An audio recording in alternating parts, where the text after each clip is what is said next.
What is up, Mets fans? Welcome back to the True Mets Talk podcast. We have that Friday feeling.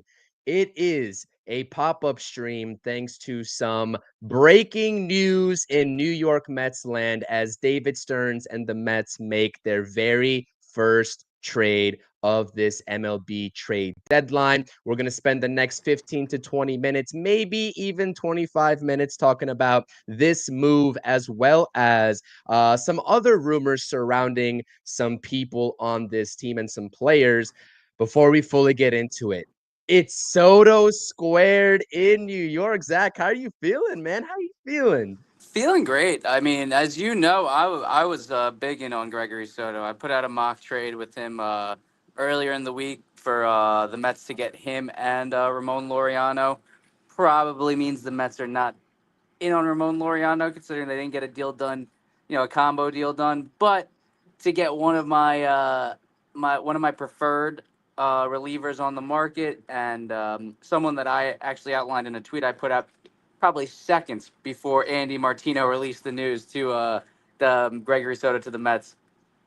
He was one of the acquisitions I have in a perfect deadline for the Mets. So I'm stoked. I think he's a perfect foil to Brooks Raley, a perfect piece out of that bullpen, a flamethrower from the left side. The having what Stearns loves: sinker, sweepers, sliders, and splitters. He has the sinker, he has the sweeper, he has the slider. He has a nice changeup that he doesn't use too often, but I think this is a perfect move for a Mets bullpen. Not only relief help, for the rest of the season, but in need of relief help before the deadline, so they don't continue to burn out the bullpen as a whole. So this is a big move. It was good to see him jump early and not give up really much in return. I mean, someone projectable, someone that has high upside in Aracena. That I know a lot of guys like Ernest Stuff, someone that you've spoken to, someone that I've going back and forth with on Twitter, really likes him. But if we're talking about the Mets getting fleeced, or the Mets not getting a deal done for someone that's ETA is at best 2028, we're not in the business of winning and winning this Right. year. So the one thing that I had to check was the contract for Gregory Soto, and he is a rental. He's a So he rental. will be, he will be a free agent after this season. And by the way, for those of you all, I understand it's 1:34 p.m. Eastern Standard Time on a Friday. Maybe some people are still at work. Please do not hesitate to smash those thumbs up buttons and subscribe to the channel for more Mets breaking news.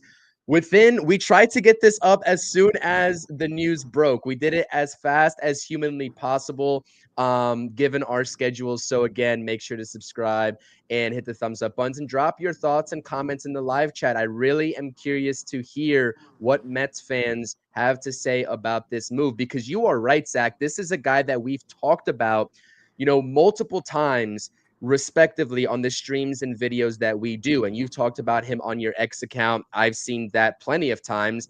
And what you pointed out with the trade package, right? Whether it's Cedric Mullins or whether it's, Ramon Laureano, it makes it seem like it's a little bit less likely now. And maybe, and we'll get into this here in just a second as well, as we transition topics after we talk about Gregory Soto, but maybe the rumors surrounding Luis Robert Jr. are actually true to a T, and how much the Mets like Robert Jr. But you're right. Per Mark Feinsand, I think that others had this deal first. Andy Martino was one of the first as well. The Orioles will receive right-handed pitcher Wellington Arcena, Mets number 19 overall prospect per the MLB pipeline, and right-handed pitcher Cameron Foster from the Mets in exchange for Soto. And you're absolutely right. Ernest Dove, who does a great job covering prospects, was really big on Wellington Arcena. But, when you have a guy that's that far out and you have a hole in this bullpen that needs another lefty, an opposite look, because there are other lefties that are available in this trade deadline, right? Yeah. From the perspective, if they're going to be sellers, they have Cologne, but he is another soft tosser. I think the plan and the game plan here was for David Stearns to go out there and find an opposite look of Brooks Raley, who is that more classic soft tosser, where you have Gregory Soto in there pumping 96, 97, 98 consistently from the left-handed side. And also, this is a very situational type of move for the New York Mets as we kind of transition into, the outlook of Gregory Soto here about 6 minutes into the stream.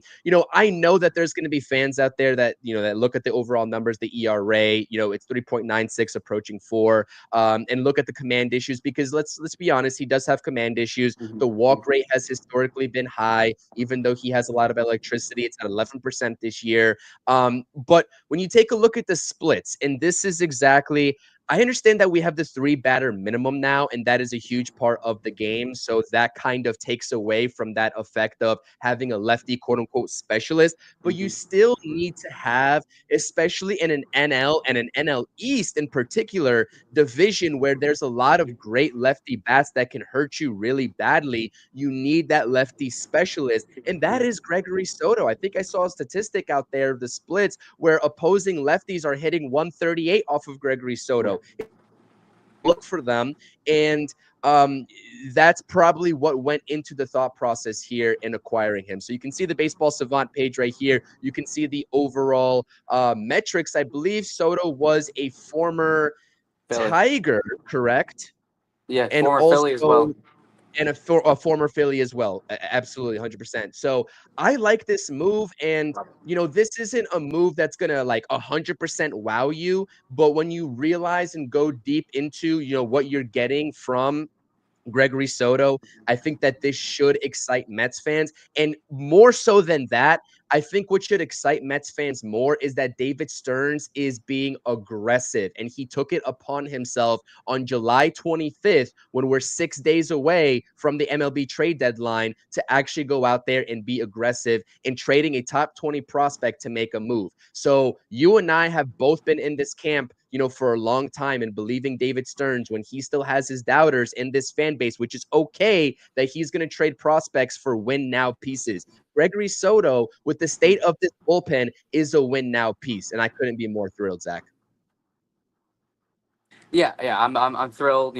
Like you said, with there being a 3 batter minimum now, and you can't have those conventional lefty or righty specialists anymore. We're in an NL East where our biggest competition is the Philadelphia Phillies. They have a lineup that features two of the best lefties in the game back to back in Bryce Harper and Kyle Schwarber. Mm-hmm. You Yep. have someone that can go toe to toe with them. You have two guys now that can go toe to toe with them. And not only that, I saw a tweet out there that Gregory Soto's overall numbers against the Dodgers and the Phillies are incredible. Now, is that going to prove to be true going forward and in the playoff? Not necessarily, but this is someone who has done it against these teams before and been able to succeed, and has done it more so, has succeeded more so than not. And like you said, David Stearns has had his doubters, and he will Yep. continue to have his doubters until the end of the trade deadline, July 31st, at 6 p.m. Eastern Standard Time. Uh, Yes. this is just trade number one. This is move number one of his greater scheme of what is going to be what I believe to be a big deadline for Stearns and this team, given the outlook of the NL and the MLB as a whole. And just to kind of touch back upon you, we brought up Ramon Laureano and Cedric Mullins. While it probably does take the Mets out of competition for them too, the one thing I will say is the Mariners did go for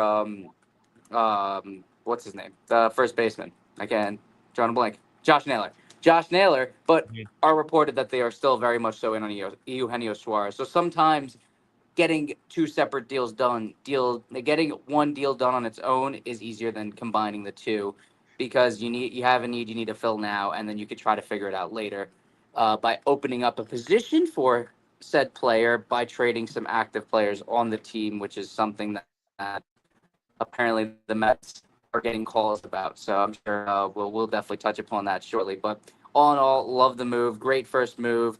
And I expect Soto to be featured out here on this West Coast trip, hopefully as soon as tomorrow. Yep. Yeah. I mean, the Mets, with the state of this bullpen, they can't afford to have him wait in order to join the team. I mean, it's not going to be tonight. It's not going to be tomorrow. I'm sure there still has to be like league office stuff that makes this deal official. But I'm just kind of like, while you were talking, just like looking at these, highlights of Gregory Soto, his stuff is absolutely nasty. Absolutely nasty. And as Steven is saying, I think that this is a little bit more than a so-so pickup. It is an upgrade. It's, again, as I stated before, though, it's not a move that's going to absolutely wow you, right? It's It's not gonna the move. it's not the move, correct. And that is the main thing to understand here, because a lot of MLB insiders are still saying, even after this news broke, that do not expect the Mets to be done, especially as it pertains to the bullpen. They still have a wide open roster spot to acquire a right-handed arm, and then you have reinforcements. And if you go ahead, listen, does this change the ball game of how the Mets view Sproat and McLean as bullpen options if they go out there and get a righty, as opposed to a rotation piece as a six-man? What do you think about that? Like, if they go out there and get two bullpen arms, Gregory Soto plus a righty, what do you think they do with Sproat and McLean? Is it still bullpen for them in the second half, or is it more so let's try to make you into a six-man in this rotation? That question of that thought. I think that they are 100% still in the picture for the bullpen. I don't think Stearns brought that up for no reason.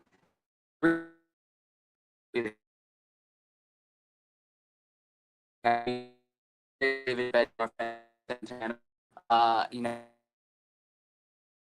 uh, Twins. I think for Stewart, who is a bit older reliever who's having a phenomenal year.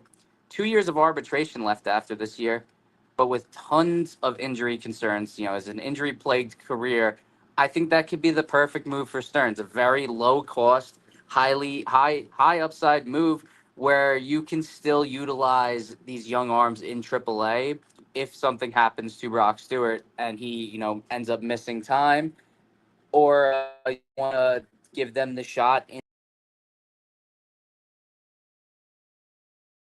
Oh, we lost Zach. We lost Zach. He was lagging quite a bit. I do understand that he's going to come back in after he gets some things sorted out. I definitely appreciate him taking some time out of his day from work to come and join me and talking about this move right here. But, as he left off and saying, there is plenty of other options. And here he goes right now. You were lagging quite a bit there. So it's good that you restarted for a little bit. But I know it continue was on. I was StreamYard. no, I StreamYard mean crashed really StreamYard has bad. been absolutely ridiculous. I agree, but I heard the last of what we heard was other options for the New York Mets and talking about how they're not done. Yeah, I think that like I said, Sproat and McLean very well could be options. The rosters open up to 28 men in September, and so the Mets will be in have the ability to add more to this roster, and I think the Mets could get some more under the radar reliever help. Like I brought up someone like Brock Stewart, who could be is a Stearns type move. Years of control past this, cheap option, great.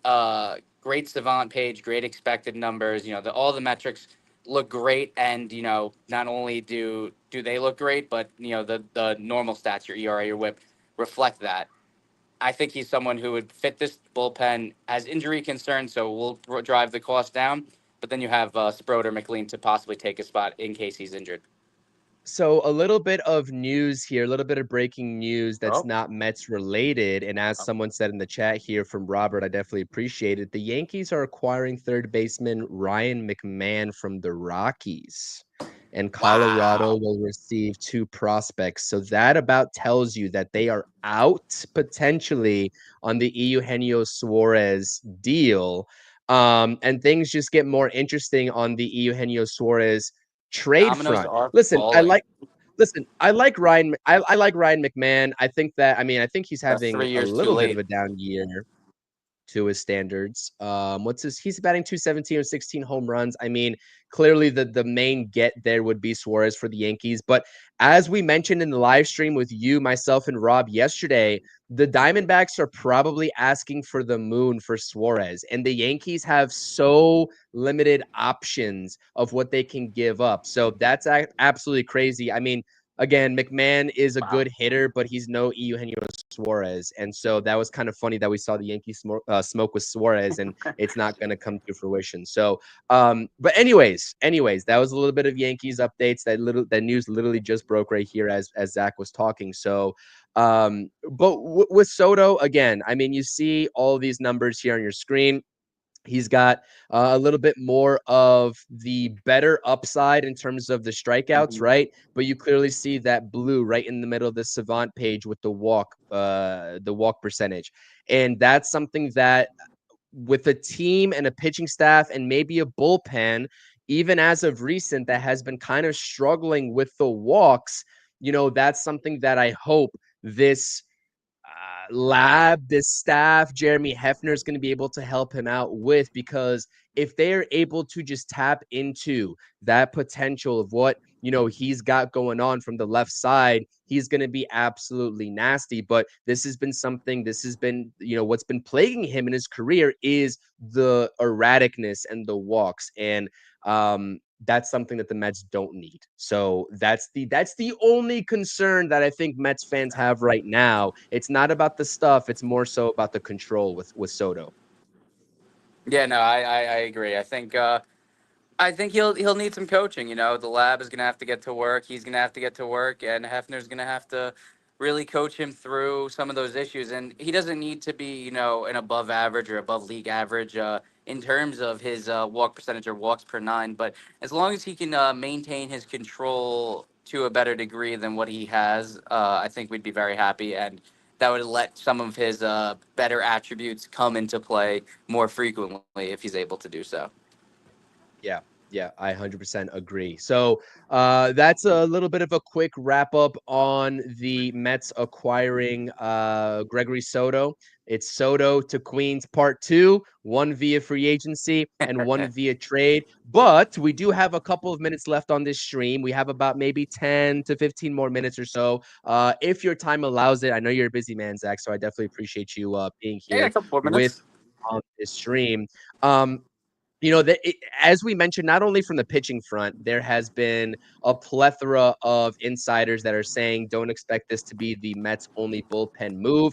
And, if you are getting Soto for a number 19 overall, prospect, and then a guy that's probably out of the Mets' top 30 right now, um, that means you would think this is kind of like the mid-level get that could open the door for a right-handed bullpen arm that is the get, like you said earlier in this stream. Like, I'm talking about top 15 prospect, top 10 maybe even prospect, if the Mets are willing to dish that out. And just to name a few names that we've been talking about, I mean, one in particular that we talked about yesterday in David Bednar, the Mets could be going a little bit more, quote unquote, all in for their second bullpen piece because of this Gregory Soto acquisition. Didn't really take too much out of their farm. I mean, listen, we talked about the 19th overall prospect, the MLB or the Mets prospect gurus, like, Wellington, Aracena, but it's just too far out to project for a team that's in win now mode, like you also said, Zach. So I know you mentioned a couple of relievers as well. Bednar's in that mix. I know you've been just on the grind, especially with the mock trades over on your That's X right. That's right. account. But we have to also talk about a little bit more offensively these news clips, rumors, whatever you want to call them. I actually posted a video at 12:30 a.m. last night talking about the latest reports from the Luis Robert Jr. sweepstakes, quote unquote, and how Nightingale and Regazzo and everybody is talking about the Mets having serious interest. Now that's a lot of smoke. That's a lot of A smoke lot of smoke. surrounding the Luis Robert Jr. trade front. But what have I always said on my channel in all of these videos and streams? Who do I always compare Luis Robert Jr. to that is currently on the Mets roster? Please tell me. Like you Starling haven't. Marte. Starling Marte. That's right. A younger version of Starling Marte. Well, wouldn't you know it? Mike Puma has reported that teams have been asking the Mets about Starling Marte this trade deadline. And do I think that a Starling Marte trade is going to happen? Excuse me. No, I don't think it's going to happen because I think that the Mets would have to get something of maybe a little bit more significant interest than they probably will get for Starling Marte. Let's be honest, he's injury prone. He's a rental player. He's a platoon player at this point of his career. So they're probably not going to be getting much in return. Maybe he goes in a trade package for a bullpen piece. I also did have him a little bit in a mock scenario going to the D-backs if they want an expiring contract and offloading one of their rental players alongside some prospects from the Mets. That could work too. But what do you think about this report, Zach? Because this goes hand in hand with Luis Robert Jr. This goes hand in hand. It doesn't have to, but I think that it does. Just maybe to make myself look a little bit smarter too with the comparisons that I've been putting out there. But what do you think about this with the Mets installing Marte? Because the one thing that Mets fans, I know that Marte has a huge fan base within this Mets fan base, and rightfully so. I'll not take that away from him. But a lot of Mets fans act like Juan Soto would, ask for a trade away from this organization if Marte were to be DFA'd or dealt. Like, we know that Marte and Soto are close, and Marte had a large part to do with why Soto came to the Mets in that sales pitch, so to speak. I understand that. But for the greater good of the roster, do you think it'd be beneficial for the Mets to offload Marte in a trade or just keep him around at this point of the season? I think it would. It would definitely benefit the Mets, and here's why. I think if the Mets are in active discussions about moving Smarte, not teams reaching out, if the Mets are in active talks about selling him or sending him elsewhere, they're doing one of two things. One, they're trying to recoup some capital that they've since traded away at this deadline, and two, they have the plan to upgrade that DH position with someone else, someone that I just mentioned in Ramon Laureano. Or and then on top of that, someone that we just brought up, Luis Robert. There's a mutual interest with the Mets and the White Sox between Luis Robert and possibly Mark Vientos going back to the White Sox. That opens up the DH position completely. Both two people that are projected to be pretty much our right-handed options at DH, maybe are just only options at DH for the rest of the season, would be moving on, and then the Mets are out there, or the Mets have the to fill a hole in that DH position, and maybe you finally shy away from the platoon there. And this is interesting. I think this Gregory Soto move, and then obviously the subsequent Ryan McMahon move, shows that things are getting active on the trade market, and pieces are starting to fall in place. And I expect more moves to be made soon, and some teams probably trying to sell before too late, and they're not able to move their pieces. So I wouldn't be surprised if the Mets start jumping on moves, maybe moving Marte, maybe moving Vientos, trying to fill other holes and really shape out this team to be a true World Series contender, or even more so than Yeah. they truly are now. And just as it pertains to the entire MLB, I think really the Josh Naylor trade got things going really early on. And we had this discussion about whether we were going to see moves a little bit sooner than in recent memory.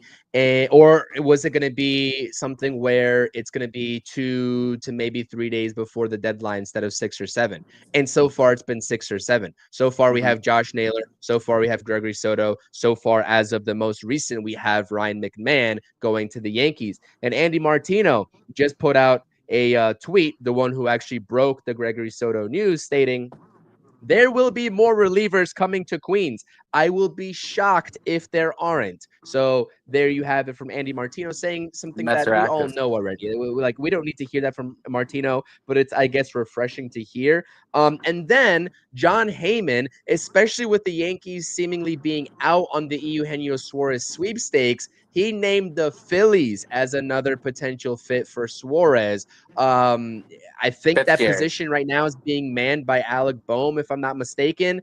But that would suck to see. That would really suck to see if Eugenio Suarez, a premier power back, goes to the Phillies. So the Eugenio Suarez market is really active. We've seen a lot of reports and rumors about, Jaron Duran for Dylan Cease, who I've talked about on the channel as well. Dead. And I was kind of foreshadowing that. I'm like, if the Padres really want a lineup changer, right, to put into their lineup and acquire another meaningful bat, and thank you, Henry Bohm is injured. Apparently, I had no idea about that.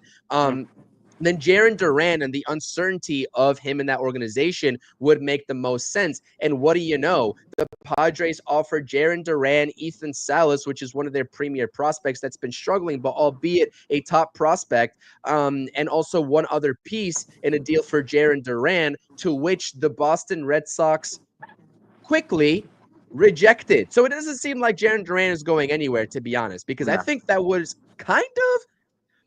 that might be the strongest offer that they get for Jarren Duran. I'm not going to lie. I don't see any other team kind of topping that. I know that Dylan Cease is a rental. I understand that. But if the Red Sox were not even contemplating it, if they just quickly rejected that, that really shows us that maybe they have no interest in trading Jarren Duran. Yeah, no, I don't think they have interest in trading Jarren Duran, especially since it came out that they're still in the market for Dylan Cease. So they clearly want starting pitching.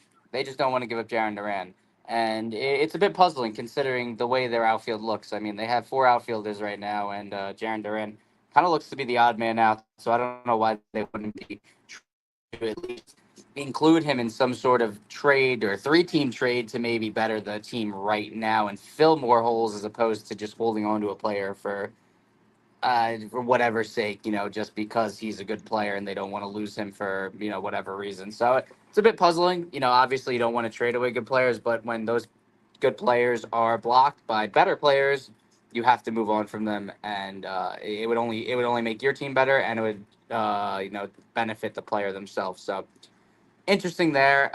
Things are going to be interesting. I expect another move by the end of the day. Things are moving Oh, quick because 100%. you look at a team like the Diamondbacks, they weren't out of it. They were probably out of it, but they weren't fully out of it. Any team below them in the NL wildcard standing is selling.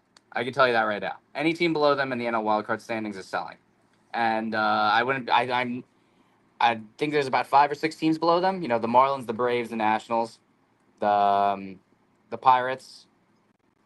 I think the Cardinals are ahead of them after beating the Padres last night.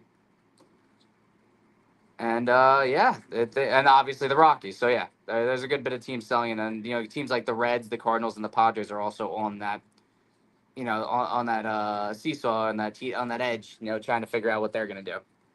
So for a little bit of context, I just keep on going back as we get more news on this live stream. I keep on going back to this Ryan Yeah, McMahon trade, who has 2 more years of controllability even after 2025. So as opposed to Eugenio Suarez, who's a rental, McMahon is going to be in the Yankees uniform, what did they presumably give up? for the next 2 seasons, even after this one. They gave up their number 8th overall prospect, Griffin Herring, and then Josh Grosh, who is their 21st overall prospect. So 8 and 21 in that farm system landed them McMahon, who has 2 years of controllability Yeah, left. it's also a Albeit weak he's farm struggling, I system. guess, a little bit.